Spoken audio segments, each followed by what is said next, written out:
I think one of my first ever gigs actually at the Fringe was a mixed bill open mic, like a uni student open mic. And I invited my family to come.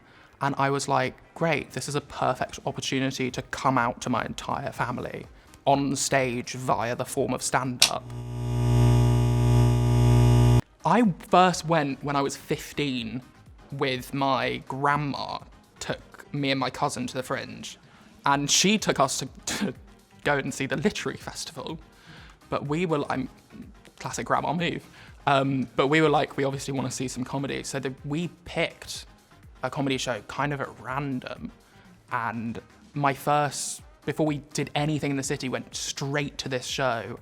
And again, empty room of an American musical comedian who made us all hold hands, me holding hands with my 70-year-old grandmother, being forced to sing a song about vagina exercises. Yeah, I mean, it made a big impression from the word go, is what I'm saying.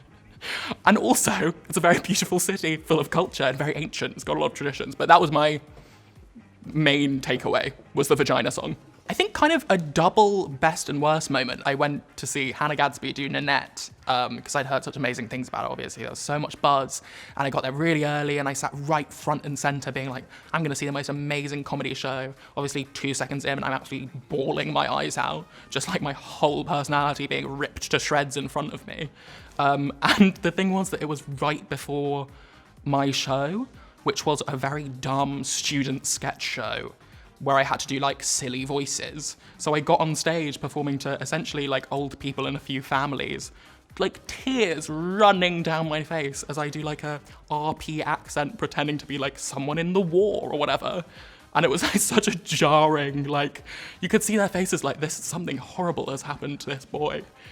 And I wanted to tell them, no, it was actually very healing, but that wouldn't have struck very well with the tone of the show. It's just so great to feel like you're kind of part of a community of people, because it can be very hard doing like random open mics to feel like you're actually a comedian.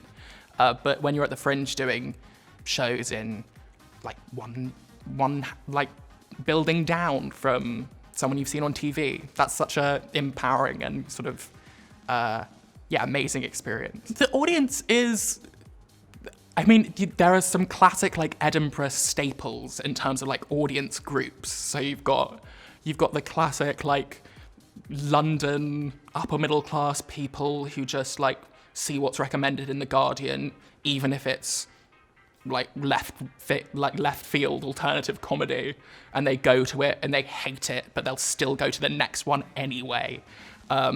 And you've got like Scottish people who live right around Edinburgh coming for the weekend. You've got students who are just drunk from 10 a.m. So it all forms this like strange ecosystem. Have I had any weird audience experiences? I guess it's always just kind of funny when someone within the first 30 seconds of the show visibly hates it. And you're like, oh no, because you are gonna have to sit through this for another 55 minutes at best. And I'm gonna have to watch you do that. And you form this strange kind of bond, because you're like, both of us hate this. And yet here we are. Neither of us have the power to pull out at this stage. I think one of my first ever gigs actually at the Fringe was a mixed bill open mic, like a uni student open mic. And I invited my family to come. And I was like, great, this is a perfect opportunity to come out to my entire family on stage via the form of stand-up. Went fine, but ultimately I was on second.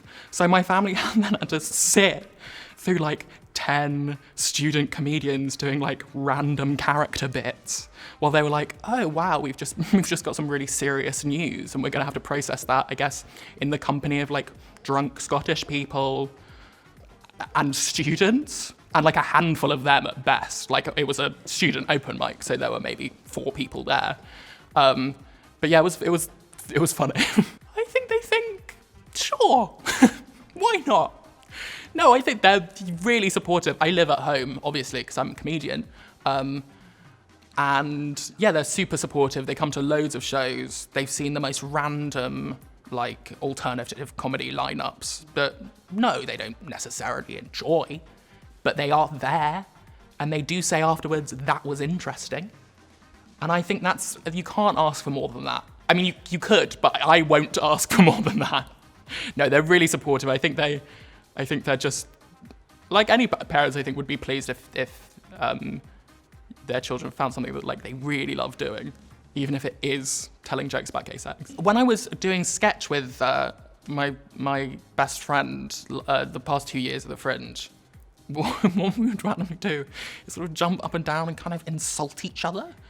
I think sort of subliminally to try and steel ourselves against any like negative reaction from the audience. Like we'd like just throw the most horrendous insults at each other. One time she got so into it that she like grabbed my shoulders and kneed me in the balls. And I had to sort of hobble out onto the stage to perform our dumb sketches about Tinder or whatever, like sort of hunched over. But yeah, that was our ritual for some reason. Oh my God. I really don't feel like I'm in a position to give advice, but I guess just what I like, do what you like, do it. Like, if you think a joke's funny, it's funny. Like, I've said so many jokes that are like my favorite jokes to like random middle-aged people who are like, that sucks and you're horrendous, and I'm still like, no, that's actually the funniest thing in the world, and I'm a genius, and goodbye. Like that's the sort of approach you have to take, otherwise you will hate it immediately. You can't make everyone laugh.